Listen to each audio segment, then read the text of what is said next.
বিশ্বাস পালন করে, সে বিশ্বাস পালন করার কারণে তারা হিন্দু।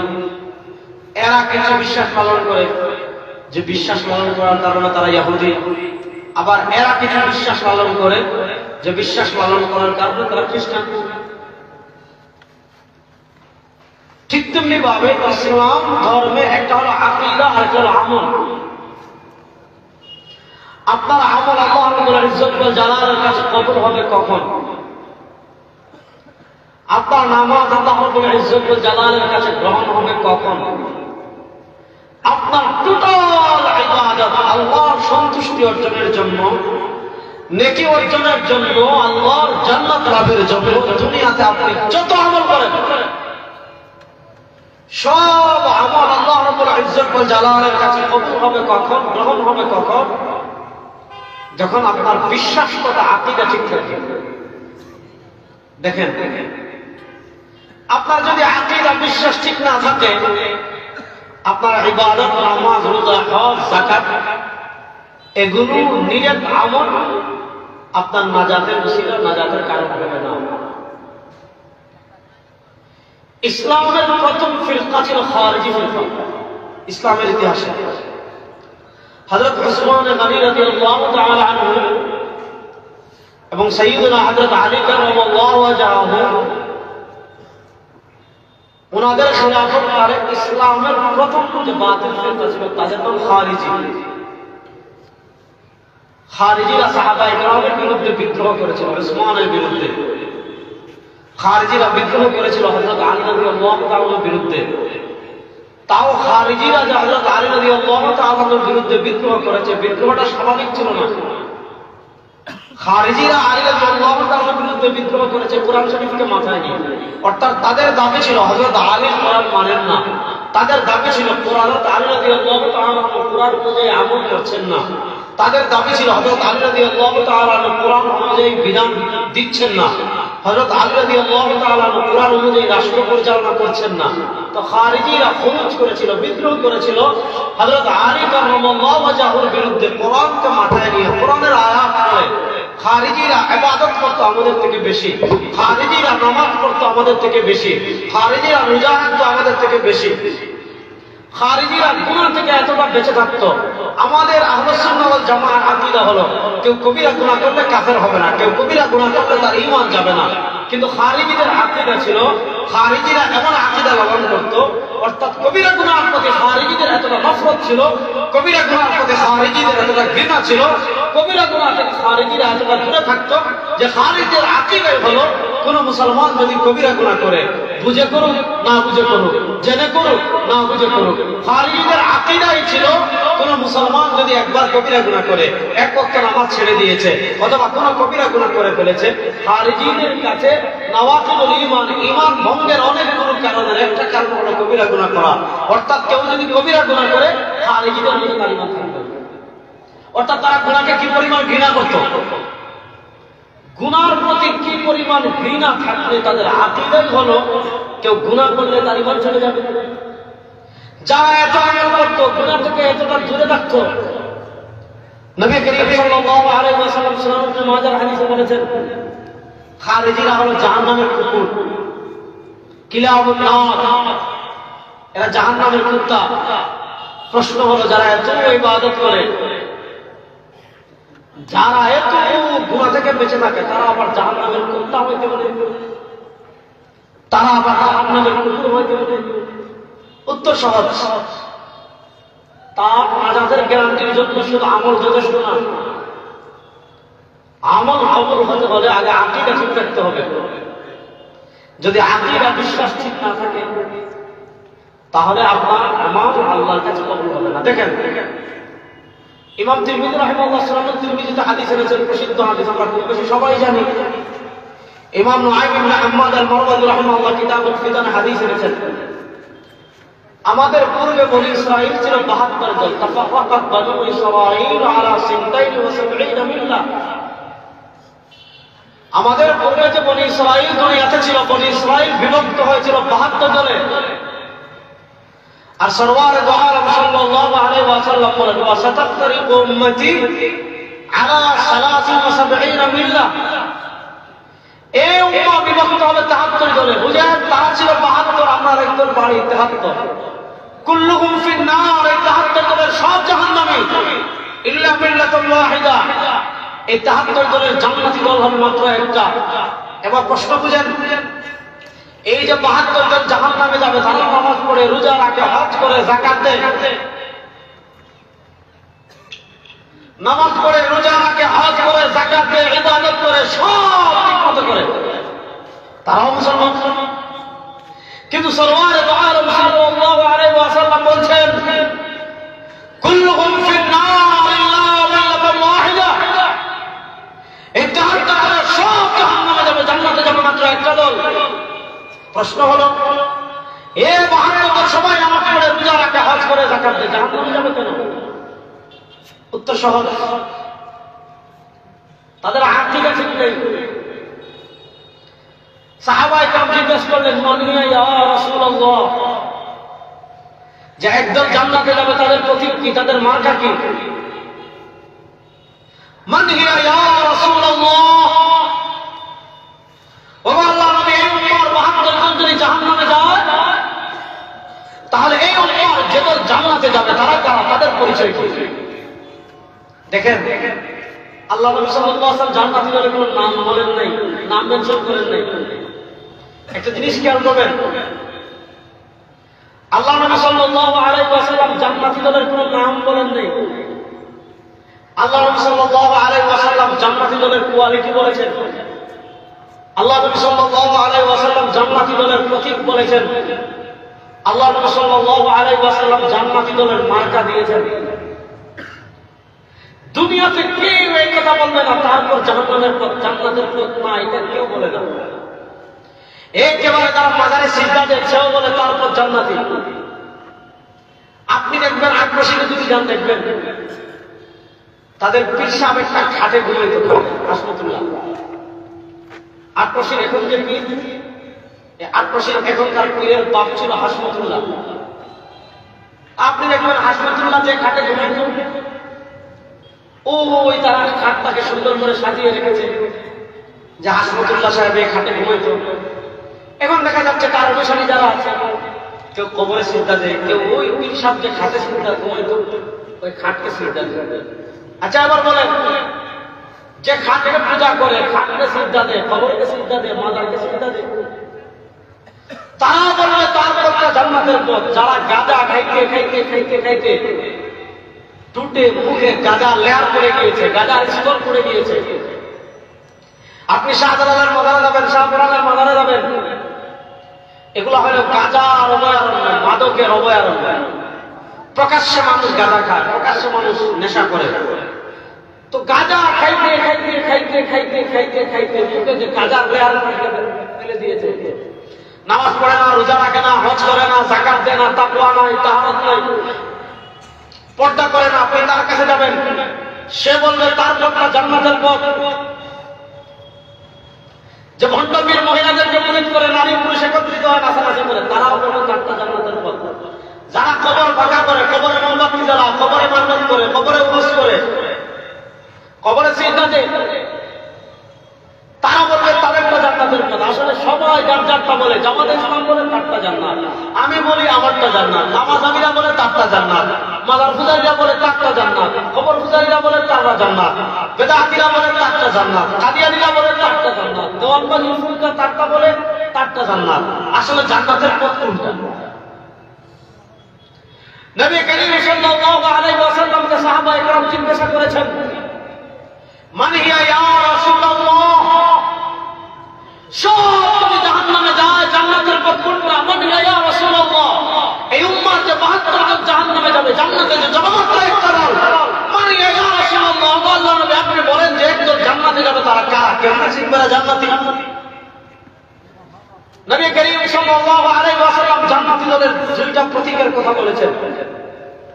সরওয়ারে দো আলম সাল্লাল্লাহু আলাইহি ওয়াসাল্লাম জান্নাতি দলের দুইটা মাপের কথা বলেছেন, মানচিত্রের কথা বলেছেন, দুটা মাপকাঠির কথা বলেছেন। এই দুই প্রতীক মাপকাঠির যারা চিনবে তারাই হবে জান্নাতি, আর এই দুই প্রতীক যাদের ভিতর পাওয়া যাবে না, এই দুই মাপকাঠি যাদের ভিতর পাওয়া যাবে না, এই দুই মানদণ্ড যাদের ভিতর পাওয়া যাবে না, তারা যেই নামে আসুক, যেই স্লোগানে আসুক, যেই আদর্শে আসুক, তারা কশ্চিৎকালেও জান্নাতি হতে পারবে না, কশ্চিৎকালেও জান্নাতি হতে পারবে। এক নম্বর মা আনা আলাইহি, যাদের আকীদা নবী করিম সাল্লাল্লাহু আলাইহি আকীদার সাথে মিলবে, যাদের আমল নবী করিম সাল্লাল্লাহু আলাইহি ওয়াসাল্লামের আমলের সাথে মিলবে, যাদের আদর্শ নবী করিম সাল্লাল্লাহু আলাইহি ওয়াসাল্লামের আদর্শের সাথে মিলবে। এক নম্বর মানা আলাইহি, যারা নবীর পথে চলবে। নবীর পথে চলার ব্যাখ্যা কি? যাদের আকীদা নবী করিম সাল্লাল্লাহু আলাইহি ওয়াসাল্লামের আকীদার সাথে মিলবে, যাদের আমল নবী করিম সাল্লাল্লাহু আলাইহি ওয়াসাল্লামের আমলের সাথে মিলবে, যাদের আদর্শ নবী করিম সাল্লাল্লাহু আলাইহি ওয়াসাল্লামের আদর্শের সাথে মিলবে। এবার নবীর আমল আমি জানবো কেমনে, নবীর আদর্শ আমি জানবো কেমনে, নবীর আকীদা আমি জানবো কেমনে? মাধ্যম লাগবে, মনোযোগ। নবী করিম সাল্লাল্লাহু আলাইহি ওয়াসাল্লামের আকীদা আমাদের জন্য দলিল, নবী করিম সাল্লাল্লাহু আলাইহি ওয়াসাল্লামের আমল আমাদের জন্য দলিল, নবী করিম সাল্লাল্লাহু আলাইহি ওয়াসাল্লামের আদর্শ আমাদের জন্য দলিল। এই নবী কেমনে আমল করেছেন, নবী করিম সাল্লাল্লাহু আলাইহি ওয়াসাল্লাম কেমনে নামাজ পড়েছেন, নবী করিম সাল্লাল্লাহু আলাইহি ওয়াসাল্লাম কেমনে হজ করেছেন, নবী করিম সাল্লাল্লাহু আলাইহি ওয়াসাল্লাম কেমনে তার জন্মদিন পালন করেছেন, নবী করিম সাল্লাল্লাহু আলাইহি ওয়াসাল্লাম কেমনে তার গোটা জীবন পরিচালনা করেছেন, এটা জানতে হলে আমাদের মাধ্যম লাগবে, এটা চিনতে হলে আমাদের মানদণ্ড লাগবে, এটা চিনতে হলে আমাদের মাপকাঠি লাগবে, এটা চিনতে হলে আমাদের একটা আদর্শ লাগবে। আল্লাহ নবী বলেন, আমার আকীদা জানতে চাও, আমার আমল জানতে চাও, আমার আদর্শ জানতে চাও, মাধ্যম কারা, মাপকাঠি কারা? ওয়া আসহাবি, আমার আমল জানতে হলে মাধ্যম সাহাবী, আমার আদর্শ জানতে হলে মাধ্যম সাহাবী, আমার আকীদা জানতে হলে মাধ্যম সাহাবী। যাদের আমল নবী করিম সাল্লাল্লাহু আলাইহি ওয়াসাল্লামের আমলের সাথে মিলবে, যাদের আমল সাহাবায়ে কেরামের আমলের সাথে মিলবে, যাদের আদর্শ নবী এবং সাহাবায়ে কেরামের আদর্শের সাথে মিলবে, যাদের আকীদা নবী এবং সাহাবায়ে কেরামের আকীদার সাথে মিলবে, তারাই হবে জান্নাতি। আর যাদের আমল আকীদা আদর্শ নবী এবং সাহাবীর সাথে মিলবে না, তারা যেই নামে আসুক না কেন তারা কখনো জান্নাতি হতে পারবে। এখানে আপনি আহলে সুন্নাত ওয়াল জামাত নাম দিয়েছেন, উদাহরণস্বরূপ এই জামাত মানে জামাত ইসলাম না, এই জামাত মানে হেফাজত ইসলাম না, এই জামাত মানে ইসলামী আন্দোলন না, এই জামাত মানে জামাতে সাহাবা। বলেন এই জামাত মানে জামাতে, বলেন না এই জামাত মানে জামাতে। শুনেন, আহলে সুন্নাত ওয়াল জামাতের একটা গুরুত্বপূর্ণ আকীদার পার্ট হলো সাহাবায়ে কেরাম রাদিয়াল্লাহু আলাইহিম আজমাইন হক এবং বাতিলের ভিতর পার্থক্য সৃষ্টিকারী। খুব সহজ করে বুঝেন, কোন আমলটা সহিহ, কোন আমলটা ভেজাল জানবেন কেমনে? জামাতে সাহাবা মিলাদ, সাহাবায়ে কেরাম থেকে যদি প্রমাণিত হয়ে যায় কোনো সমস্যা নেই, আর যদি সাহাবায়ে কেরাম থেকে প্রমাণিত না হয় সমস্যা আছে না নাই? তাহলে বলেন জান্নাতি দলের প্রতীক কয়টা? দুইটা। বলেন জান্নাতি দলের প্রতীক কয়টা? সবাই বলেন জান্নাতি দলের মার্কা কয়টা? নবী সাহাবী। বলেন নবী সাহাবী। বলেন না সবাই নবী সাহাবী। তাহলে বলেন জান্নাতি দলের মার্কা কয়টা? সবাই বলেন জান্নাতি দলের প্রতীক কয়টা? নবী সাহাবী, নবী সাহাবী। এখন আমি ইসলামের নবীন এমন কোন বিষয় আবিষ্কার করলেন ইবাদতের নামে। দেখেন ইসলামের মৌলিক একটা মূলনীতি বুঝবেন, ইসলামে কিছু জিনিস আছে এগুলো ইবাদত না, এগুলো ফিকহের অনেক গভীর পড়াশোনা করলে বুঝবেন। একটা মূলনীতি বুঝাচ্ছে, এটা আপনি ইবনে কাসির ঈদের ইহকামুল আহকাম শারহুল আহকামে পাবেন, ইবনে কুদামা আল মাকদিসি আল মুগনিতে পাবেন, ইমাম সারাখসি রাসূল সারাখসিতে পাবেন, শেখুল ইসলাম ইবনে তাইমিয়া রাহিমাহুল্লাহ মাজমুউল ফতওয়াতে পাবেন, ইমাম ইবনে হাজার আসকালানি ফাতহুল বারিতে পাবেন। একটা মূলনীতি, ইসলামের বিধানাবলীর দুইটা ক্যাটাগরি আছে, কথা বুঝেন, দুইটা ক্যাটাগরি আছে। একটা ক্যাটাগরি ইবাদত, আর ইসলামের বিধানাবলীর আরেকটা ক্যাটাগরি ইবাদত না। আপনি রাস্তা পাকা করবেন কিনা এটা ইবাদত না, চশমা পরবেন কিনা ইবাদত না, মাইক দুইটা লাগাবেন কি তিনটা লাগাবেন ইবাদত না, স্পিকার লাগাবেন কিনা ইবাদত না, গাড়িতে চলবেন কিনা ইবাদত না, প্রাইভেটে যাবেন নাকি বাসে যাবেন এগুলো ইবাদত সংক্রান্ত না। নামাজ ইবাদত, রোজা ইবাদত, হজ ইবাদত, যাকাত ইবাদত। মানুষ ইবাদত করে কেন? সওয়াব কামানোর জন্য। আমি চশমা পরেছি সওয়াবের জন্য না, আমি মাইকে ওয়াজ করছি সওয়াবের জন্য না, আমি কোট ব্যবহার করছি সওয়াবের জন্য না, আমি গাড়িতে চলছি সওয়াবের জন্য না, এগুলোর সাথে সওয়াব গুনাহের কোনো সম্পর্ক নাই। শুনেন, আপনি যদি আল্লাহর সন্তুষ্টি অর্জনের জন্য সওয়াব মনে করে কোনো ইবাদত করেন, তাহলে আপনি যা মন চায় তা করতে পারবেন না। ইবাদতের ক্ষেত্রে ইসলামী শরিয়ার মৌলিক মূলনীতি হলো আসলুল ইবাদা আত-তাওকীফ। আপনি যে মন চায় তা করতে পারবেন না। এবার আপনি মন চাইলো ইবাদত মনে করে মিছিল বের করে ফেললেন, মন চাইলো আপনি ইবাদত মনে করে আযানের আগে দুরূদ সালাম দিয়ে দিলেন, মন চাইলো আপনি ইবাদত মনে করে রাসূলুল্লাহর জন্মের উপলক্ষে গেট লাগাই দিলেন, মন চাইলো আপনি ইবাদত মনে করে রাসূলুল্লাহ সাল্লাল্লাহু আলাইহি ওয়াসাল্লাম উপলক্ষে এখান থেকে মামার দোকান পর্যন্ত মিছিল নিয়ে গেলেন। শুনেন, ইবাদত উপলক্ষে ইসলামী শরিয়ার মৌলিক মূলনীতি, এটা শুধু হানাফি মাযহাব না, আপনি শাফি মাযহাবের কিতাবে পাবেন, হানাফি মাযহাবের উসুলুস সালাসিতে পাবেন, আপনি হাম্বলি মাযহাবের আল মুগনিতে পাবেন, শাফি মাযহাবের ইহকামুল আহকাম শরউল আহকামে পাবেন, ইমাম ইবনে হাজারের ফাতহুল বারীতে পাবেন, আরো অসংখ্য কিতাবে পাবেন। আমাদের ইবনুল হুমাম রাহিমাহুল্লাহ উনি হেদায়েত শরীফের ব্যাখ্যা গ্রন্থ লিখেছেন ফাতহুল কাদির, সেই ফাতহুল কাদিরে পাবেন আসলুল ইবাদা আত-তাওকীফ। মনোযোগ, আসলুল ইবাদাতি আত-তাওকীফ। আপনি শুধুমাত্র ওই ইবাদতটাই করতে পারবেন। মনোযোগ, ইবাদতের ক্ষেত্রে নিষেধের দলিল লাগে না। যেমন আপনার মন চাইছে এখন আসর এবং মাগরিবে তো মানুষ জমছি, সময় আছে, আসর ওয়াক্ত আসতে সময় আছে, চলেন দুই রাকাত নফল নামাজ জামাতে এখনো পড়ে ফেলুন, আপনি পারবেন না। ইবাদতের ক্ষেত্রে নিষেধের দলিল লাগে না। ইবাদতের ক্ষেত্রে শরীয়তের মূলনীতি হলো আপনি যে ইবাদতটা করছেন দেখতে হবে ওই ইবাদতটা নবী সাহাবী খায়রুল কুরুনে প্রমাণিত কি না। যে ইবাদতটা আপনি করছেন ওই ইবাদত করার যদি দলিল না থাকে এটা নাম বেদাত, ওখানে নিষেধের দলিল লাগে।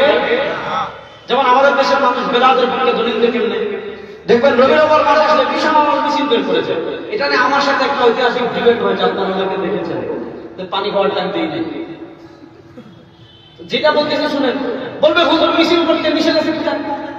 একই প্রশ্ন আমাকেও করেছেন যে আমার সাহেব আপনি এত হাদিস বললেন, এত দলিল দিলেন, এত কিতাবের নাম বললেন, একটা হাদিস দেখান যে আল্লাহ আমাদের 12 রবিউল আউয়াল মিছিল বের করতে নিষেধ করেছেন। একটা হাদিস দেখান 12 রবিউল আউয়াল নবী করিম সাল্লাল্লাহু আলাইহি ওয়াসাল্লাম ঈদ পালন করতে নিষেধ করেছেন।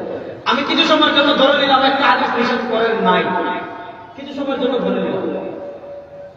তখন আমি পাল্টা কি প্রশ্ন করেছিলাম বুঝেন, উসুল পরে বোঝা লাগে, মূলনীতি বুঝাই।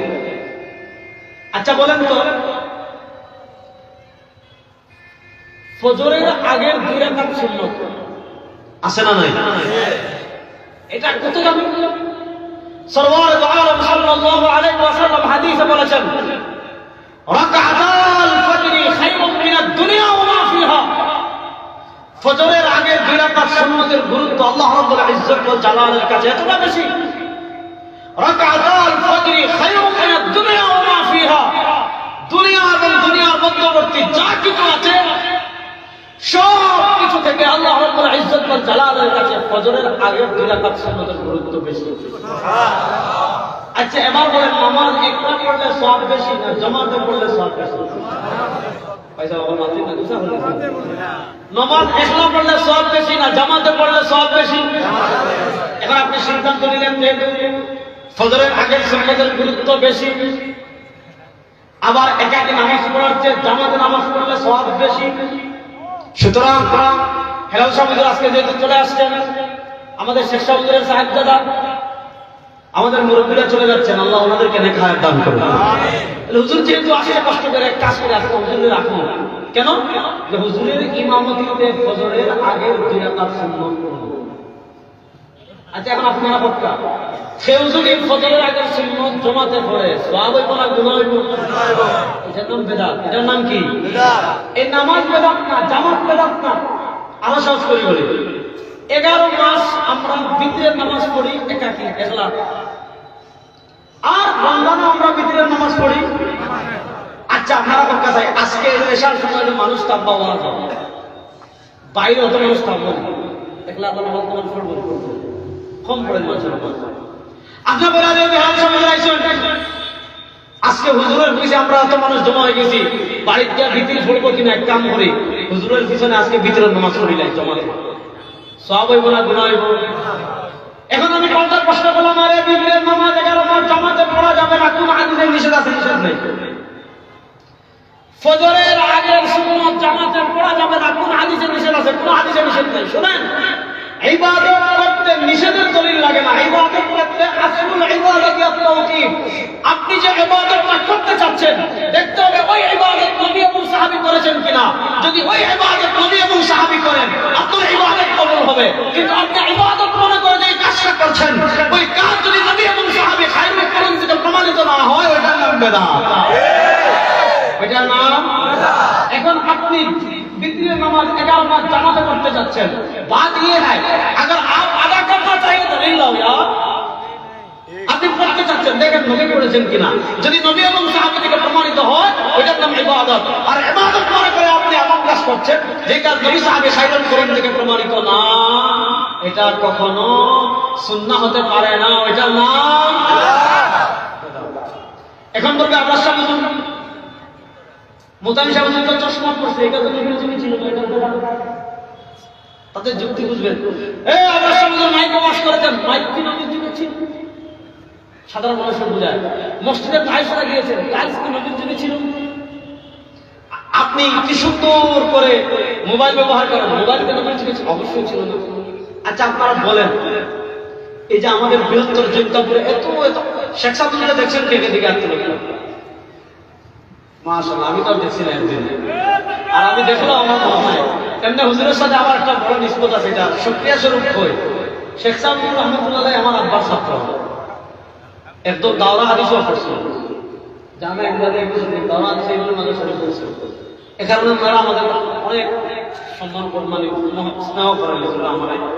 আমি যে কথা বলছি, একটা শেখ সাহেব জীবনে এই কথা বলছেননি যে মসজিদের টাইলস লাগাই দেয় ওই মসজিদের নামাজ পড়লে সওয়াব বেশি, আর যে মসজিদের টাইলস নাই ওই মসজিদের নামাজ পড়লে সওয়াব কম।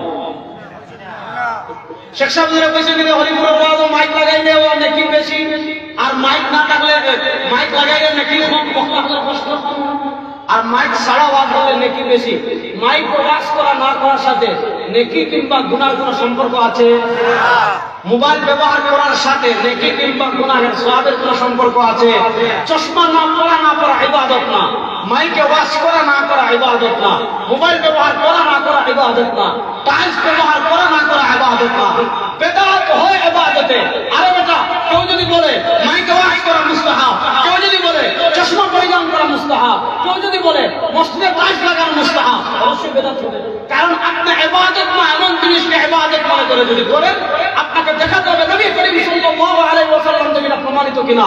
কারণ কোন ইবাদত আল্লাহ রাব্বুল ইজ্জত ওয়া জালালের কাছে কবুল হতে হলে দুইটা শর্ত। ইমাম ফুদাইল ইবনে ইয়াদ রাহিমাহুল্লাহ বলেছেন, ইমাম ইবনে কাইয়িম আল-জাওজিয়া ফুদাইল ইবনে ইয়াদ রাহিমাহুল্লাহর বক্তব্য নকল করেছেন। আল্লাহ রাব্বুল ইজ্জত ওয়া জালাল পবিত্র কোরআনে বলেছেন, ওয়াল্লাযী খালাকাল মাউতা ওয়াল হায়াতা, তিনি আল্লাহ জীবন সৃষ্টি করেছেন, ওয়াল মাউতা, তিনি আল্লাহ মৃত্যু সৃষ্টি করেছেন। কেন? লিয়াবলুয়াকুম, যাতে তিনি তোমাদেরকে পরীক্ষা করেন। কি পরীক্ষা করেন? আইয়ুকুম আহসানু আমালা, তোমাদের কে সর্বোত্তম আমল করে। প্রশ্ন, আল্লাহ সিগা ব্যবহার করেছেন ইসমে তাফসীর, তোমাদের কে সর্বোত্তম আমল করে। এবার প্রশ্ন হলো সর্বোত্তম আমল আপনি জানবেন কেমনে? ইমাম ফুদাইল ইবনে ইয়াদ রাহিমাহুল্লাহ এই আয়াতের ব্যাখ্যা করতে গিয়ে বলেছেন সর্বোত্তম আমল জানার মাপকাঠি দুইটা। আইয়াকুনা খালিসান, আইয়াকুনা সাওয়াবান, ইন লাম ইয়াকুন খালিসান ওয়া ইন ইয়াকুন খালিসান ওয়া লাম ইয়াকুন সাওয়াবান লাম ইউকবাল, ওয়া ইন কানা সাওয়াবান ওয়া লাম ইয়াকুন খালিসান লাম ইউকবাল, হাত্তা ইয়াকুনা খালিসান ওয়া সাওয়াবান। আল খালিস আন ইয়াকুনা লিল্লাহ ওয়া সাওয়াব আন ইয়াকুনা আলা সুন্নাহ। ইবাদত আল্লাহ রাব্বুল ইজ্জত ওয়া জালালের কাছে কবুল হতে হলে দুইটা শর্ত। সবাই বলেন কয়টা শর্ত? ইগালার ভাই সাহেব ক্লাসনা কমে গেছে, বলেন ইবাদত আল্লাহ রাব্বুল ইজ্জত ওয়া জালালের কাছে কবুল হতে হলে কয়টা শর্ত? দুইটা। আরে মুখ খুলে বলেন ইবাদত আল্লাহ রাব্বুল ইজ্জত ওয়া জালালের কাছে কবুল হতে হলে কয়টা শর্ত? দুইটা। আইয়াকুনা খালিসান, এক নাম্বার শর্ত আপনি যে ইবাদতটা করছেন আইয়াকুনা খালিসান, একদম ইখলাসের সাথে করবেন। যদি ইবাদত করার নিয়তে কোনো সমস্যা থাকে আল্লাহর কাছে কবুল হবে না। ইবাদত আল্লাহ রাব্বুল ইজ্জত ওয়াল জালালের কাছে কবুল হওয়ার আরেকটা শর্ত হলো আইয়াকুনা সাওয়াবান, সাওয়াবান আইয়াকুনা আলা সুন্নাহ। আপনি মনে করেন খুব ইখলাসের সাথে, খুব ইখলাসের সাথে শাহজালালের শাহপুরানোর মাজারে গিয়া গাছর সুতা বান্ধে দিয়েছে, ইখলাসের কোনো অভাব নাই। খুব ইখলাসের সাথে মাদারাকে মোমবাতি দিয়েছে,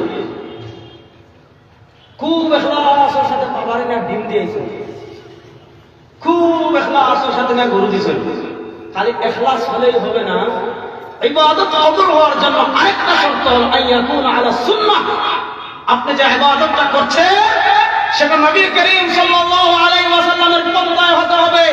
নবীর পন্থা বাদ দিয়ে খাজার পন্থায় করবেন, নবীর পন্থা বাদ দিয়ে বাবার পন্থায় করবেন, নবীর পন্থা বাদ দিয়ে পীরের পন্থায় করবেন, নবীর পন্থা বাদ দিয়ে মানুষের পন্থা করবেন, এটা বেদাত ছাড়া কিচ্ছু না। তাহলে ইবাদত কবুল হওয়ার জন্য আইয়াকুন আলা সুন্নাহ, আপনার পন্থা হতে হবে নবী রাসূলের পন্থা। যেমন দেখেন, তাহলে এবার আবার কোন কথায় আসেন? আমরা বলেছি নাজাতপ্রাপ্ত দলের প্রতীক কয়টি? ওয়াজ মনে আছে?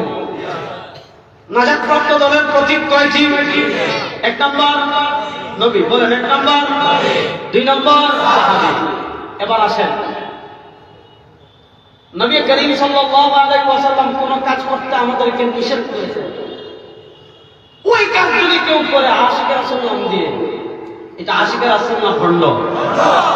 আর আসতে পারবে সরওয়ারে দু আলম সাল্লাল্লাহু আলাইহি ওয়াসাল্লাম হাদিসে আমাদেরকে কোন কাজ করতে নিষেধ করেছেন, এই কাজ করিস না।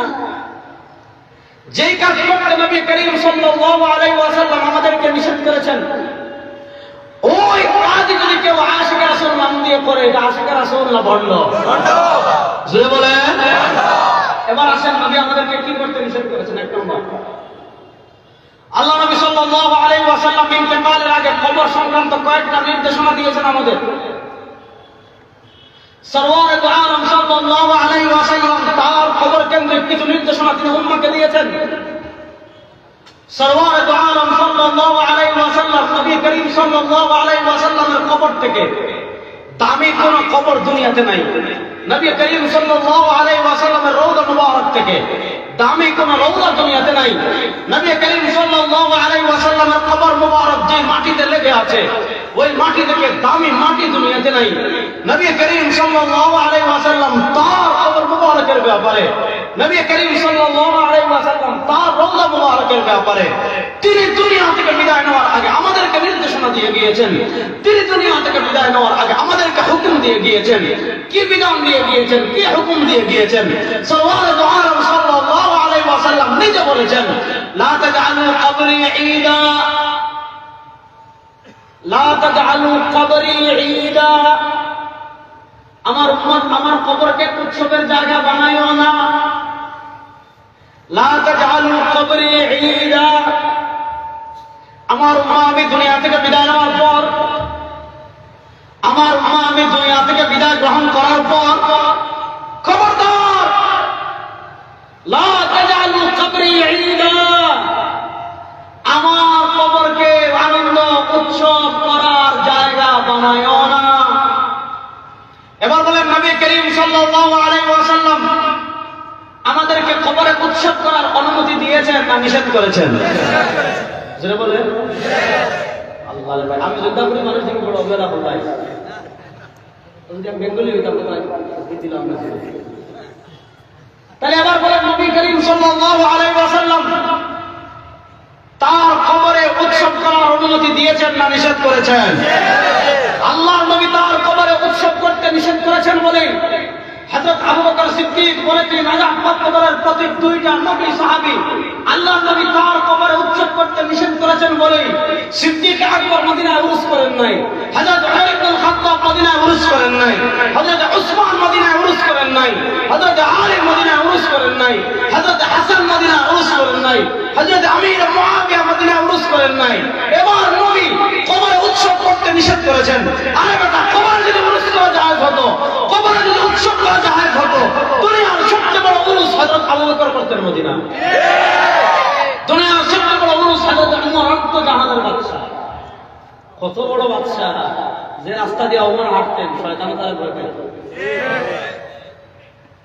আচ্ছা বলেন, কবরে যদি উৎসব করা জায়েজ হইতো, কবরে যদি টাকা পয়সা দেওয়া জায়েজ হইতো, আরে বেটা সাহাবা একরাম তাদের কলিজার নবীর কবরে দিয়ে দিবেন। এবার আবার মন কথায় আসেন, আল্লাহ নবী কবরে উৎসব করার অনুমতি দিয়েছেন না নিষেধ করেছেন? আল্লাহ নবী বললেন, লা তাজআলু কবরি ঈদা, কবরকে উৎসবের জায়গা বানাইও না, কবরে উৎসব করিল না। এখন আপনি মহান না পাক গজব শরীফ, উল্টাটা বললাম, উল্টাটা বললাম গজব। এখন আপনি 3 দিন ব্যাপী মহান আল্লাহ গজব শরীফ সিলেট থেকে গরু নিয়ে যাচ্ছেন, আবার বলতেছে আমাদের এখানে যত গরু আসে বাংলাদেশের কোথাও এত গরু যায় না। আমি বলছিলাম তো গরুর কাছে তো ওরা গরুই তো ধরবে। এখন আপনি মহান আল্লাহ গজব শরীফে ছাগল নিয়ে, গরু নিয়ে, ডিম নিয়ে, হাঁস নিয়ে, বকরি নিয়ে, তোলা বড়াও নিয়ে রয়েছে। খেয়াল তো ধরা যায় সব, তোলা তো ধরা যায় সব। সামনে তুই ভারতের তোলাও বেটা নিয়ে আমার চিল্লা হুজুর তাই আছে, আছে নাকি দাওয়াত আছে? চিল্লা হুজুরগুলো খুব সুন্দর করে কয়। যে কথা বললাম শুনেন, আল্লাহ নবী বলেছেন উৎসবের জায়গা বানাইস না। এবার আপনি উৎসবের জায়গা বানাচ্ছেন, আবার ছাগল নিয়ে যাচ্ছেন, গরু নিয়ে যাচ্ছেন, মহিষ নিয়ে যাচ্ছেন, ডিম নিয়ে যাচ্ছেন। আরে বেটা কবরে যদি কিছু দেওয়া যায় হতো, সাহাবায়ে কেরাম সারা দুনিয়ার সম্পদ নবীর কবরে জমা করে দিত। এখন আপনি বুঝেন, আপনি কবরে বসে যাচ্ছেন আর নবী বলেছেন জান্নাতি দলের প্রতীক 2টা নবী সাহাবী। বলেন সাহাবায়ে কেরাম রাদিয়াল্লাহু আনহুম আজমাইন কখনো কবরে উৎসব করেছেন? না। ইসলামে কবর কেন্দ্রিক ইবাদত মাত্র একটা। বলেন ইসলামে কবর কেন্দ্রিক ইবাদত মাত্র কয়টা? একটা। জোরে বলেন কয়টা? একটা। ইসলামের প্রাথমিক যুগে কবর জিয়ারত হারাম ছিল। নবী করিম সাল্লাল্লাহু আলাইহি ওয়াসাল্লাম হযরত জাবের রাদিয়াল্লাহু আনহু হাদিস, নবী করিম সাল্লাল্লাহু আলাইহি ওয়াসাল্লাম বলেছেন কুনতু নাহাইতুকুম আন জিয়ারাতিল কুবুর। ইসলামের প্রাথমিক যুগে আমি তোমাদেরকে কবর জিয়ারত করতে নিষেধ করেছিলাম। কেন? মানুষ কবরে চিন্তা করত, মানুষ কবরে পূজা করত, মানুষ কবরে সাহায্য চাইত, মানুষ কবরে বাচ্চা চাইত। আচ্ছা বলেন, আমরা সাহায্য চাইব একমাত্র কার কাছে? আমরা বিশ্বাস করি কোন পীর তাকদীর পরিবর্তন করতে পারেন না। বলেন কোন পীর তাকদীর পরিবর্তন করতে পারেন না। খাজা বাবা তাকদীর পরিবর্তন করতে পারে না। তাকদীর পরিবর্তনের মালিক একমাত্র আল্লাহ। বলেন তাকদীর পরিবর্তনের মালিক একমাত্র আল্লাহ। আমরা ঈমান মুফাসসালে কি পড়ি? ওয়াল কাদরি খাইরিহি ওয়া শাররিহি মিনাল্লাহি তাআলা। আপনি তাকদীরে পড়লেন ওয়াল কাদরি খাইরিহি ওয়া শাররিহি মিনাল্লাহ, তাকদীরের ভালো মন্দের মালিক আল্লাহ। আপনি ঈমানে মুফাসসালে পড়লেন তাকদীরের ভালো মন্দের মালিক আল্লাহ, কিন্তু আপনি বিপদে পড়েছেন। আপনি সূরা ফাতিহা পড়লেন ইয়াকা নাস্তাঈন, আল্লাহ সাহায্য চাই তোমার কাছে। নবী বলেছেন ইযা সাআলতা ফাসআলিল্লাহ, চাইবা যখন চাইবা আল্লাহর কাছে। ওয়া ইযা ইসতাআনতা ফাসতাঈন বিল্লাহ, যখন সাহায্য চাওয়ার প্রয়োজন হবে সাহায্য চাইবা আল্লাহর কাছে। আপনি ঈমানে মুফাসসালে পড়লেন তাকদীর আল্লাহ ছাড়া কেউ পরিবর্তন করতে পারে না। আপনি সূরা ফাতিহা পড়লেন ইয়াকা না'বুদু, আল্লাহ আমরা তোমার ইবাদত করি। ওয়া ইয়াকা নাস্তাঈন, তোমারই সাহায্য চাই। সরওয়ারে দু আলম আমাদেরকে শিখালেন ইযা সাআলতা ফাসআলিল্লাহ, যখন সাহায্য চাওয়ার প্রয়োজন হবে সাহায্য চাইবা আল্লাহর কাছে। যখন কোনো কিছু চাওয়ার প্রয়োজন হবে চাইবা আল্লাহর কাছে। আপনি ঈমানে মুফাসসালে পড়লেন একটা, এখন আপনি বিপদে পড়েছেন, এখন আপনি সমস্যায় পড়েছেন, এখন আপনার চাকরি হচ্ছে না, এখন আপনার ব্যবসা হচ্ছে না। আপনি বাবার কাছে গিয়ে ছাগল দিলেন, বাবার কাছে গিয়ে গরু দিলেন, বাবার কাছে গিয়ে মহিষ দিলেন। আপনার মধ্যে আর ইহুদিদের মধ্যে কোনো পার্থক্য আছে? কথা বুঝেন? পার্থক্য আছে? তাহলে আমরা কোনো উরুসে কখনো যাব না। ইসলামের প্রাথমিক যুগে কবর জিয়ারত নবী হারাম করে দিয়েছিলেন। কেন হারাম করেছিলেন? কারণ ওই আইয়ামে জাহিলিয়াতের দিকে মানুষ কবরে সাহায্য চাইত, কবরে শিরিক করত, কবরে চিন্তা করত, কবরকে কবরওয়ালাকে অলৌকিক শক্তির অধিকারী মনে করত। ওই আইয়ামে জাহিলিয়াতের কাফেরদের প্রতাপটা কিছু এখন আমাদের দেশে আছে, যারা খাজাবার ব্যাপারে বলে আল্লাহর জন্য নবীরে দিয়া, আল্লাহ গেলেন গায়েব হইয়া, রাসূলের জন্য খাজায় পাইয়া, খাজায় ঘুমায় কাশ্মীরে, কেউ ফিরে না খালি হাতে। খাজা তোমার দরবারে তোমার বাপের মাথা, ঠিক?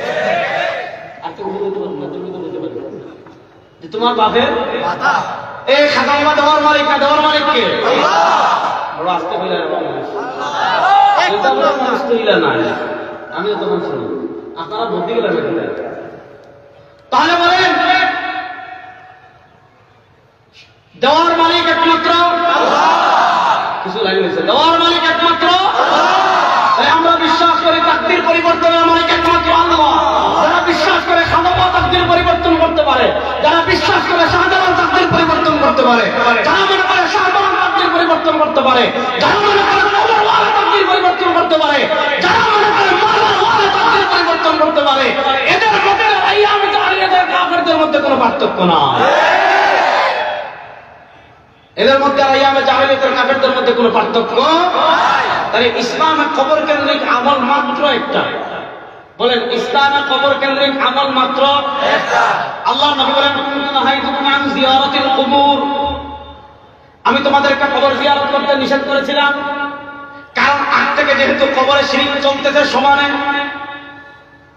কবরে কুফর চলতেছে সমানে, এখন মাসআলা সরাসরি না জানার কারণে, তখন তো আর ইন্টারনেট ফেসবুক ছিল না, নবী একটা হাদিস বলবে মুহূর্তের ভিতরে সব সাহাবীর কাছে পৌঁছে যাবে, এমন তো না, মানে সিস্টেম ছিল না। এখন কেউ আগের অভ্যাস অনুযায়ী করে ফেলতে পারে। আল্লাহ নবী বলেছেন, খবরদার কবরের পাশেই যাওয়া যাবে না, কবর জিয়ারত হারাম। এরপর নবী করিম সাল্লাল্লাহু আলাইহি ওয়াসাল্লাম বলেছেন, ফাজুরুহা, আগে আমি তোমাদেরকে কবর জিয়ারত করতে নিষেধ করেছিলাম, এখন করো কেন?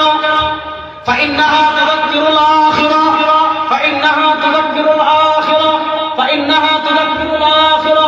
আপনি যখন আপনার বাবার কবরে দাঁড়াবেন, আপনি যখন আপনার মায়ের কবরে দাঁড়াবেন, আপনি যখন আপনার ভাইয়ের কবরে দাঁড়াবেন, আপনি যখন আপনার আত্মীয়-স্বজনের কবরে দাঁড়াবেন, ফাইন্নাহা তুযাক্কিরুল আখিরা, আপনার মনে করবে সেও একদিন দুনিয়াতে হেঁটেছে, আপনি মনে করবেন সেও একদিন দুনিয়াতে হেঁটেছে, আপনি মনে করবেন সেও একদিন দুনিয়াতে চলেছে, আজকে সে মাটির সাথে মিশে গিয়েছে।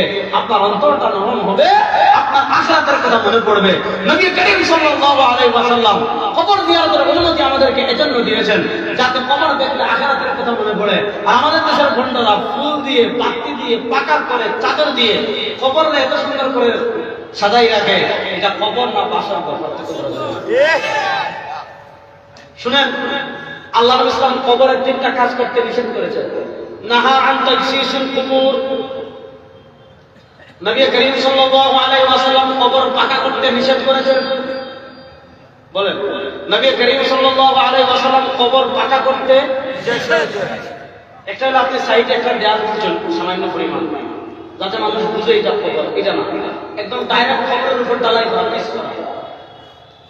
নাহা আন তাজসিসুল কুবুর, নবী করিম সাল্লাল্লাহু আলাইহি ওয়াসাল্লাম কবর পাকা করতে নিষেধ করেছেন। এরপরে আরেকটা কাজ করতে নিষেধ করেছেন, ওয়াইনুত্তাখাযা ফিহা সুরুজা, কবরে বাতি জ্বালাতে নবী নিষেধ করেছেন। একটা বাতি, এখানে একটা কবর আছে, কেউ রাত্রে জিয়ারতে আসতে পারে, এখন আপনি একটা বাতি জ্বালিয়ে রাখেন তাদের পথ থেকে এটা না, কিন্তু আপনার সন্তানের চাকরি হন না, লন্ডনের ভিসা হন না, চাপলঙ্গর মানুষের ফাত্তর কুয়ারি খুলেন না, হাসিনা বাগছে কিন্তু কুয়ারি আবু খুলেন না, খুলে গেছেন? আমি তো জানি না, খুলে গেছেন? আশা করি খুলে দেবো ইনশাআল্লাহ। দেখেন এই ভারত আমাদেরকে কি পরিমাণ ঠকাইছে। পরিবেশের নামে আমাদের পাথর বন্ধ করে, হ্যাঁ, তারার দেশটাকে একদম তারার বেতন চলে না, এই ভারতের 5 টাকা কুকুরদের দিয়ে এই পচা পাথর আমদানি বাংলাদেশে করতেছে। আমরা দাবি করি অতি শীঘ্রই সিলেটের পাথর কোয়ালিকে খুলে দেওয়া হবে। একমত আছেন তো? বাকি আলোচনা আসতে দেন, এটা আমি বক্তব্য দিচ্ছি অনেক জায়গায়। আমি যে কথাটা বলতেছি ভালো করে শুনেন। আপনার পাথর কোয়ালি খুলেন না বলে কাম করে আপনার সাধারণ মাদারা দেয় মোমবাতি কিছুই 12টা, খবরের অন্য সাইডটা দেননি। পৌত্তলিকরা আগুনকে দেবতা মনে করত, খুব মনোযোগ দিয়ে বুঝেন। পৌত্তলিকরা দেবতা মনে করত আগুনকে, আগুনকে তারা অলৌকিক শক্তির অধিকারী মনে করত, যার কারণে পৌত্তলিকরা আগুনের পূজা করত। তারা আগুনকে প্রচন্ড শক্তিশালী মনে করত, আগুনকে তারা প্রচন্ড শক্তিশালী মনে করে দেবতা মনে করে তারা আগুনের পূজা করত। এখন আপনি মনে করতেছেন ওই মোমবাতি 7টা এখানে দিলে, 7টা এখানে দিলে, 7টা এখানে দিলে, 4টা এখানে দিলে আপনার ভাগ্য পরিবর্তন হয়ে যাবে। আপনি কত বড় আহম্মদ পেয়ে থাকা, আপনি শাহজালালের মাজারে মোমবাতি দিয়ে আসছেন, আপনি শাহজালালের মাজারে মোমবাতি দিয়ে আসছেন, আপনি মোমবাতি দিনে দিয়ে আসছেন, রাত্রে মাজারের সাথে সব জমা করে বাইরে গেট আবার বিক্রি করে দেন। তাহলে আল্লাহ নবী সাল্লাল্লাহু আলাইহি ওয়াসাল্লাম মোমবাতি জ্বালানোর অনুমতি দিয়েছেন না নিষেধ করেছেন? আর আসতে বলে আল্লাহ নবী সাল্লাল্লাহু আলাইহি ওয়াসাল্লাম মোমবাতি জ্বালানোর অনুমতি দিয়েছেন না নিষেধ করেছেন? কবর পাকা করার অনুমতি দিয়েছেন না নিষেধ করেছেন? এবার ইউজ করবে, কবর ফাঁকা করবে, কবরে পতাকা জ্বালাইবে, কবরে দাঁড়িয়ে বাতি জ্বালাইবে, কবরে বাসার ঘরের মতো সাজাইয়া নাম দিবে সুন্নি, নাম দিবে আহলে সুন্নাত ওয়াল জামাত। বলে এদের সুন্নি ওদের বন্ধ করে দিবে। এদের চেয়ে বড় বন্ধ আল্লাহর জমিনে আর কেউ আছে? এবারে তাহলে আমরা কোন কবরে মোমবাতি দিব? আসলে বলেন, আমরা কোন কবরে মোমবাতি জ্বালাবো? কোন কবরে মোমবাতি দিব? কোন কবর কেন্দ্রিক উৎসবে যাব? কোথাও কোন ওলি আল্লাহর কবর পড়েছে, দাঁড়াবেন, দাঁড়িয়ে জিয়ারত করবেন। আসসালামু আলাইকুম ইয়া আহলাল কুবুর, আসসালামু আলাইকুম ইয়া আহলাল কুবুর, ইয়াগফিরুল্লাহু লানা ওয়া লাকুম আনতুম সালাফুনা ওয়া নাহনু বিল আসার। ইসলামী শরীয়তে কবরে জিয়ারত ছাড়া আর কোন আমল হাদিসে নাই। বলেন, জিয়ারত ছাড়া কবরে আর কোন আমল হাদিসে নাই। সুতরাং আমরা কবর পেলে জিয়ারত করব, আর কিছু করব। মূল কোথায় আসেন? মূল কোথায় আসেন? তাহলে আমরা বলেছি জান্নাতি দলের প্রতীক কয়টা? মনে আছে নি বাবা? সবাই হক জান্নাতি দলের প্রতীক কয়টা? নবী, বলেন নবী, নবী। এবার আসেন একটা কথা বলি, ভালো করে শুনুন। আজকে কি বার? মঙ্গলবার, বুধবার, বুধবারই ধরি। আজকে কি বার? বুধবার। আজকে ঈদের দিন, ঈদ দিন। কাল কি বার? ঈদ দিন। গতকাল কি বার গেছে? হাতের না দিকে পয়সা বাবা। গতকাল কি বার গেছে? ঈদ দিন। শাওয়াল মাসের 1 তারিখ ঈদ দিন। জিনা বার আছে। বুঝিয়া বলেন, রমজানের পর কোন মাস? শাওয়াল মাসের 1 তারিখ, জিলহজ মাসের 10 তারিখ, শাওয়াল মাসের 5 তারিখ ঈদ, জিলহজ মাসের 15 তারিখ ঈদ, মুহররমের 10 তারিখ ঈদ। এই কথাগুলো কেন বলবেন? ভালো করে বলেন। কোন দিন ঈদ হবে? আবার বলুন, মনোযোগ। কোন দিন ঈদ হবে, কোন দিন ঈদ হবে না, এটা যাচাই করা, এটা নির্ধারণ করা অথরিটি, এটা নির্ধারণ করার ক্ষমতা সাহাবীদেরও নেই। কোন দিন ঈদ হবে, কোন দিন ঈদ হবে না, এটা নির্ধারণ করবেন আল্লাহ এবং তার রাসূল। বলেন, এটা নির্ধারণ করবেন আল্লাহ এবং তার রাসূল।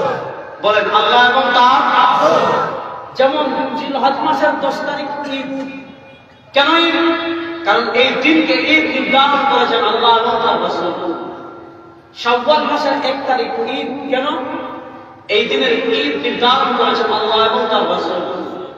শুক্রবার সাপ্তাহিক ঈদ। কেন? নির্ধারণ করেছেন আল্লাহ এবং তার রাসূল। আরাফার দিনকে শান্তি করতে ঈদ। কেন? নির্ধারণ করেছেন আল্লাহ এবং তার রাসূল। এর বাইরে জিলহজের 15 তারিখ ঈদ না, মুহররমের 16 তারিখ ঈদ না, রমাদান ঈদ না, রজব ঈদ না, শাবান ঈদ না, জুমাদাল উলা ঈদ না, জুমাদাল উখরা ঈদ না। কেন? কোন দিন ঈদ হবে, কোন দিন ঈদ হবে না, এটা নির্ধারণ করার অথরিটি ইমাম আবু হানিফার নাই, ইমাম শাফিঈর নাই, ইমাম মালিকের নাই, ইমাম আহমদের নাই, সাহাবাদের নাই, তাবেঈন নাই, তবে তাবেঈন নাই, তবে তাবেঈন নাই, আইম্মা মুজতাহিদিন নাই। কোন দিন ঈদ হবে, কোন দিন ঈদ হবে না, এটা নির্ধারণ করবেন আল্লাহ এবং তার রাসূল। এবার প্রশ্ন হলো, আল্লাহ এবং তার রাসূল, মনোযোগ দিয়ে ব্যাপারটা বুঝেন। আল্লাহ এবং নবী করিম সাল্লাল্লাহু আলাইহি ওয়াসাল্লাম যে কয়েকটা দিনকে আমাদের জন্য ঈদ নির্ধারণ করেছেন, পয়েন্ট। আল্লাহ তাআলা এবং নবী আমাদেরকে ঈদ নির্ধারণ করেছেন শওয়ালের 1 তারিখ, ঈদ নির্ধারণ করেছেন জিলহজের 10 তারিখ। শাব্দি করতে আরো দুটো ঈদ হাদিসে পাওয়া যায়, জুমা এবং আরাফা। এর বাইরে গিয়ে কোন ঈদ দিনকে আমরা ঈদ বানাতে পারবো কি না? মনোযোগ। কোন না তো পরে আগে প্রশ্নটা বুঝেন। নবী করিম সাল্লাল্লাহু আলাইহি ওয়াসাল্লাম এবং আল্লাহ তাআলা আমাদেরকে যে কয়েকটা দিন ঈদ বানিয়েছেন, এর বাইরে কোন দিনকে আমরা ঈদ বানাতে পারবো কিনা, এর বাইরে কোন দিনকে ঈদ বানানোর অথরিটি আমাদের আছে কিনা? ইমাম আব্দুর রাজ্জাক আস-সালানি রাহিমাহুল্লাহ মুসান্নাফে আব্দুর রাজ্জাক হাদিস এনেছেন। নবী করিম সাল্লাল্লাহু আলাইহি ওয়াসাল্লাম বলেছেন, শুনো আমার উম্মাহ, লা তাত্তাখিযু শাহরান ঈদা ওয়া লা তাত্তাখিযু ইয়াওমান ঈদা, লা তাত্তাখিযু শাহরান ঈদা ওয়া লা তাত্তাখিযু ইয়াওমান ঈদা। নবী করিম সাল্লাল্লাহু আলাইহি ওয়াসাল্লাম বলেছেন, আমার উম্মতেরা শুনো, আমি যে কয়েকটা দিন ঈদ বানিয়েছি, এর বাইরে লা তাত্তাখিযু ইয়াওমান ঈদা, তোমাদের পক্ষ থেকে কোন দিনকে ঈদ বানাইও না। আর আস্তে বলেন না। লা তাত্তাখিযু, বানাইও না, ইয়াওমান, কোন দিনকে ঈদা, ঈদ। মনোযোগ। নবী করিম সাল্লাল্লাহু আলাইহি ওয়াসাল্লাম বলেন, আমার উম্মত শোনো, আমি যে কয়েকটা দিনকে তোমাদের জন্য ঈদ বানিয়েছি, এর বাইরে গিয়ে লা তাত্তাখিযু ইয়াওমান ঈদা, আমি যে কয়েকটা দিন তোমাদেরকে ঈদ বানিয়েছি, ওই কয়েকটা দিনের বাইরে আর কোন দিনকে তোমরা ঈদ বানায়ো না। জোরে বলেন, কোন দিনকে ঈদ বানায়ো না। তাহলে এবার বলেন, নবী করিম সাল্লাল্লাহু আলাইহি ওয়াসাল্লাম যে কয়েকটা দিনকে ঈদ বানিয়েছেন, এর বাইরে কোন দিনকে ঈদ বানানোর অনুমতি নবী করিম সাল্লাল্লাহু আলাইহি ওয়াসাল্লাম আমাদেরকে দিয়েছেন না নিষেধ করেছেন? তারা বুঝাইতে পারি না। আল্লাহ নবী সাল্লাল্লাহু আলাইহি ওয়াসাল্লাম যে কয়েকটা দিন আমাদেরকে ঈদ বানিয়েছেন, এর বাইরে কোন দিনকে ঈদ বানানোর অনুমতি নবী করিম সাল্লাল্লাহু আলাইহি ওয়াসাল্লাম আমাদেরকে দিয়েছেন না নিষেধ করেছেন? প্রশ্ন হলো, আল্লাহ রাসূল হাদিসে বলে, আমি যে কয়েকটা দিন ঈদ বানাইছি, এর বাইরে তোমরা ঈদ বানাইও না। এর লাগি দেখবেন সাহাবারা নবীর বাইরে কোন দিনকে ঈদ বানায় নাই, তাবেঈরা নবীর বাইরে কোন দিনকে ঈদ বানায় নাই। তবে তাবেঈরা নবী করিম সাল্লাল্লাহু আলাইহি ওয়াসাল্লামের বাইরে গিয়ে কোন দিনকে ঈদ বানায় নাই। আইম্মায়ে মুজতাহিদিনরা নবী করিম সাল্লাল্লাহু আলাইহি ওয়াসাল্লাম যে কয়েকটা দিনকে ঈদ বানিয়েছেন, এর বাইরে গিয়ে কোন দিনকে ঈদ বানায় নাই। আপনি ইসলামের প্রথম 700-800 বছরের যত ইমাম, যত তাবেঈ, যত তাবেঈ, যত আইম্মায়ে মুজতাহিদিন পাবেন, তাদের কাউকে দেখবেন না নিজেদের পক্ষ থেকে কোন দিনকে ঈদ বানিয়েছেন। এবার 1400 বছর পরে এসে আপনি যদি, 900 বছর পরে এসে আপনি যদি, 800 বছর পরে এসে আপনি যদি, 1000 বছর পরে এসে আপনি যদি একটা দিনকে ঈদ বানাইলেন, আবার ঈদ বানাইলেন বানাইয়া কথা যদি এটা হলো সবচেয়ে বড় ঈদ।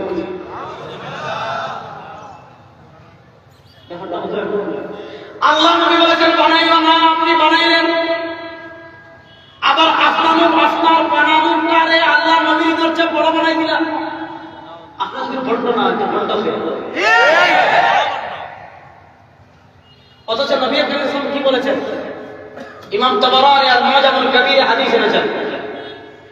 নবী করিম সাল্লাল্লাহু আলাইহি ওয়াসাল্লাম বলেন, মা বাকিয়া শাইউন ইউকাররিবু ইলাল জান্নাহ, মা বাকিয়া শাইউন ইউকাররিবু ইলাল জান্নাতি ওয়া ইউবাঈদ মিনান নার। এই মাইক মারিয়েছেন ভাই, ভালো আছে, খুব ভালো মাইক, আলহামদুলিল্লাহ। মা বাকিয়া শাইউন ইউকাররিবু ইলাল জান্নাতি ওয়া ইউবাঈদ মিনান নার ইল্লা ক্বাদ বায়্যানা লাকুম, এমন কোন জিনিস বাকি নাই, এমন কোন জিনিস অবশিষ্ট নাই।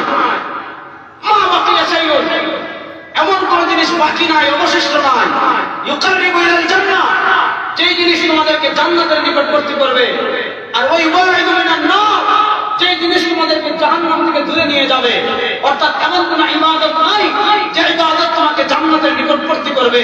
ওই ইউবাঈদু মিনান নার, আর যে ইবাদত তোমাদেরকে জাহান্নাম থেকে দূরে নিয়ে যাবে, ইল্লা ক্বাদ বায়্যানা লাকুম, সব তোমাদেরকে বর্ণনা করে দেওয়া হয়েছে, সব তোমাদেরকে বলে দেওয়া হয়েছে। সাল্লাল্লাহু আলাইহি ওয়াসাল্লাম বলেন, আমি তোমাদেরকে সব ইবাদত বলে দিয়েছি, আমি তোমাদেরকে সব ইবাদত বায়্যানা লাকুম তোমাদেরকে বয়ান করে দেওয়া হয়েছে। প্রশ্ন হলো, সবচেয়ে বড় ঈদ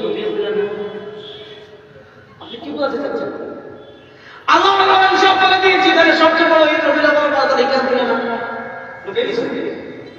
নাউজুবিল্লাহ পড়েন।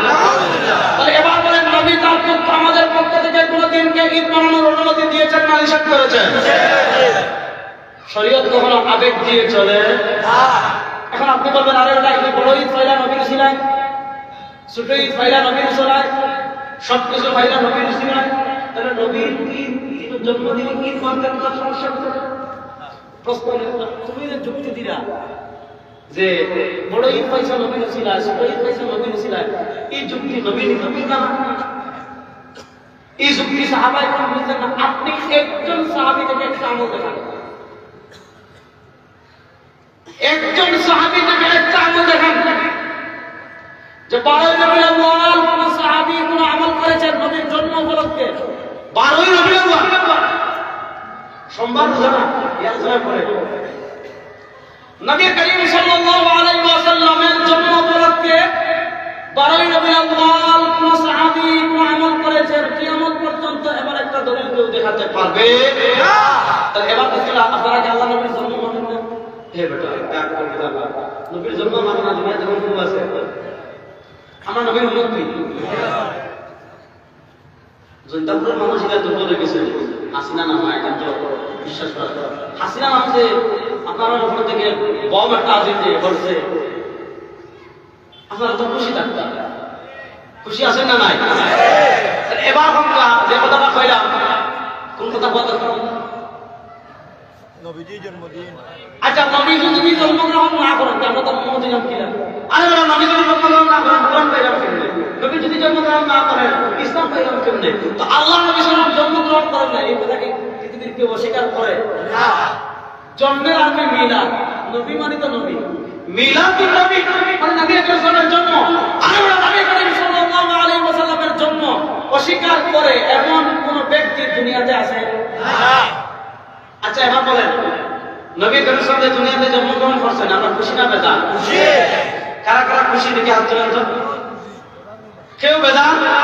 আমার সাহাবা বলেন রাসূলুল্লাহ সাল্লাল্লাহু আলাইহি ওয়াসাল্লাম দুনিয়াতে এসেছেন, তার কারণে জান্নাতের সন্ধান পেয়েছি, যার কারণে আমাদের মর্যাদা সব উম্মতের থেকে বেড়ে গিয়েছে, যার কারণে কিয়ামতের দিন সবার আগে আমরা জান্নাতে যাব, কিয়ামতের দিন আমরা অন্যান্য নবীদের সাক্ষী দেব। আমরা খুশি না বেজার? খুশি। এবার প্রশ্ন হলো, নবীর জন্মের খুশি কেমনে পালন করব? মিছিল দিয়া না, উত্তর বড় সহজ। নবী করিম সাল্লাল্লাহু আলাইহি ওয়াসাল্লাম নিজে তার জন্মের খুশি যেভাবে পালন করেছেন আমরা ওভাবে করব। ঠিক কথা বুঝেন?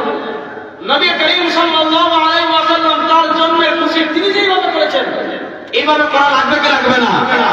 কুল ইন কুনতুম তুহিব্বুনাল্লাহ, ও হাবিব আপনি বলে দিন, ইন কুনতুম তুহিব্বুনাল্লাহ, যদি তোমরা আল্লাহকে মহব্বত করো, ফাত্তাবিউনি, তাহলে নবীর আনুগত্য করো। তাহলে বোঝা গেল নবীর জন্ম যদি আপনি পালন করতে চান মন গড়া পদ্ধতিতে করলে হবে না।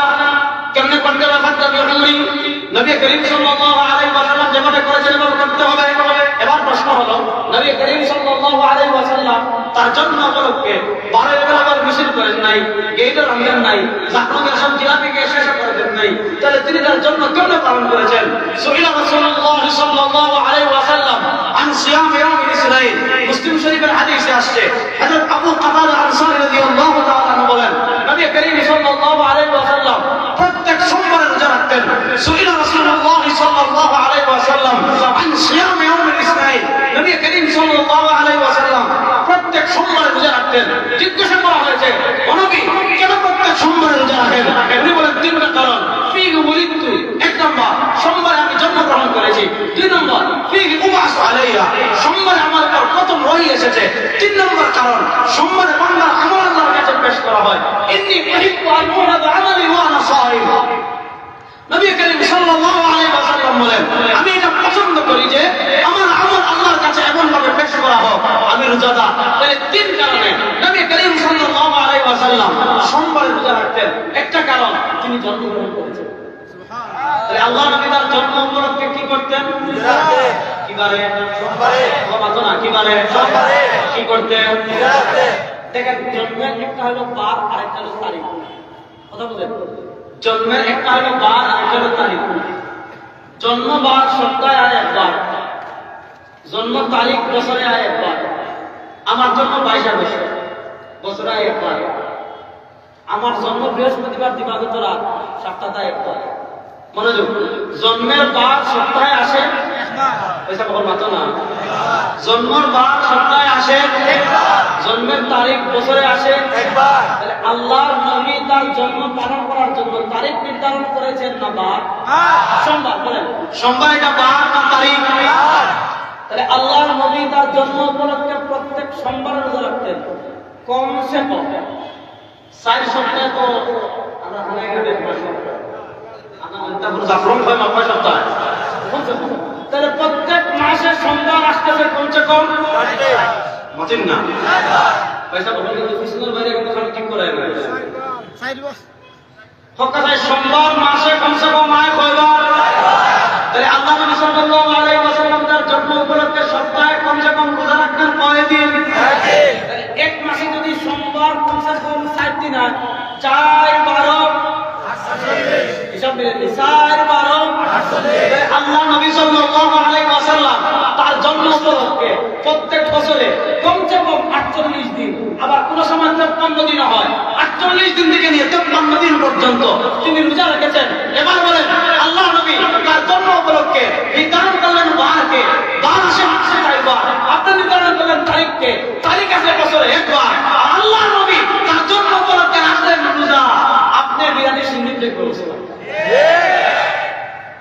তাহলে আমাদের ইশকে রাসূল মানে মন গড়া কাজের মানা, ইশকে রাসূল মানে জীবনের সব ক্ষেত্রে যারা নবীকে অনুসরণ করবে, মাইয়ুতির রাসূল ফাকাদ আতা আল্লাহ, যারা নবীকে অনুসরণ করবে, যারা হাদিসের অনুসরণ করবে, যারা সাল্লাল্লাহু আলাইহি আদর্শের অনুসরণ করবে, তারাই হলো প্রকৃত আশিক রাসূল।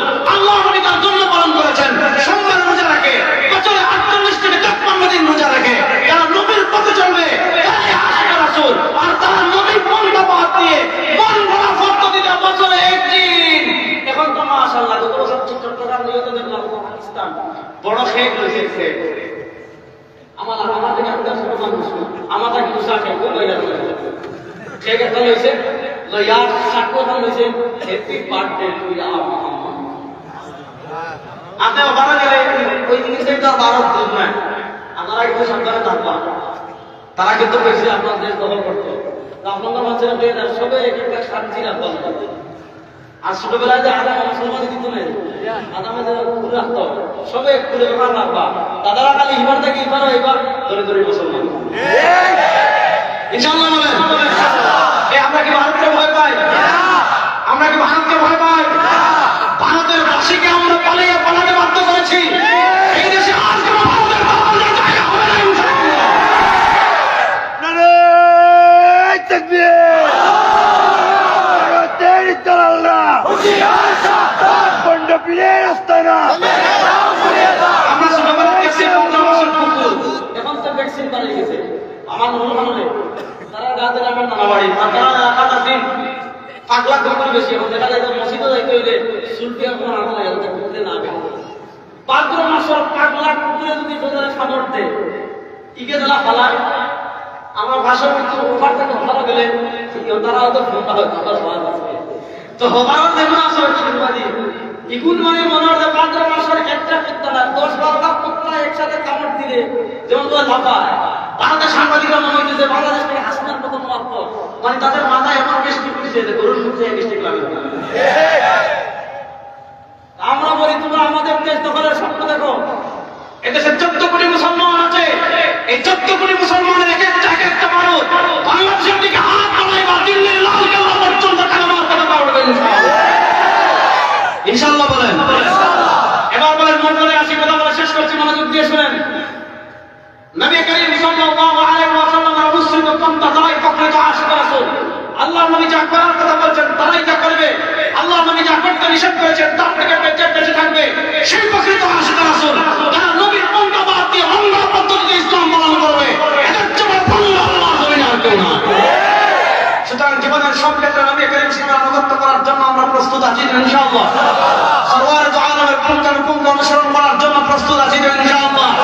এবারে বাংলাদেশে ইসলামের বিরুদ্ধে ষড়যন্ত্র হয়, বাংলাদেশে ভারতীয় আধিপত্যবাদীরা ইসলামকে মিটিয়ে দেওয়ার ষড়যন্ত্র করে, হিন্দুত্ববাদী শিক্ষা সিলেবাস চালু করে, কাদিয়ানিরা সরওয়ার দু আলমের খবরের উপর ইজ্জত নিয়ে আঘাত করে, নাস্তিক মুরতাদরা সরওয়ার দু আলমের বিরুদ্ধে কটুকটি দহন করে, তাদেরকে গর্তের বাহিরে পাওয়া যায় না। আরবিরা ওই রাস্তা তাদেরকে দ্বারা আটকে দেয়। আল্লাহ তাআলা আমাদেরকে প্রকৃত আশিক রাসূল হওয়ার তৌফিক দান করুন। এবার সময় এসেছে আল্লাহ নবীর প্রকৃত আশিক রাসূলের নজরানা দেওয়ার।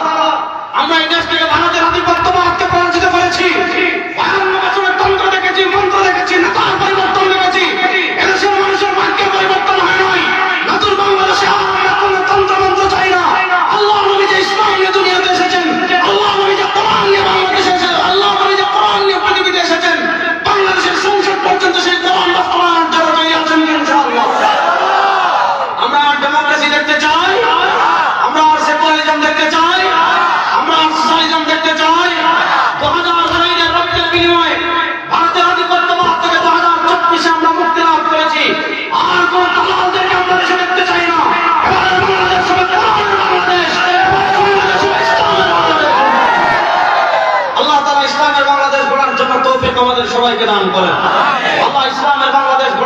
করার তৌফিক আমাদেরকে দান করেন। আল্লাহ মুস্তাফা কামলিওয়ালার প্রকৃত অনুসরণ করার তৌফিক আমাদের সবাইকে দান করেন। আমিন। ইন আসাবতু ফামিনাল্লাহি ওয়া ইন আখতাতু ফামিন্নি ওয়া মিনাশ শাইতান। সুবহানাকা আল্লাহুম্মা ওয়া বিহামদিকা আশহাদু আন লা ইলাহা ইল্লা আনতা আস্তাগফিরুকা ওয়া আতুবু ইলাইক। আসসালামু আলাইকুম ওয়া রাহমাতুল্লাহ।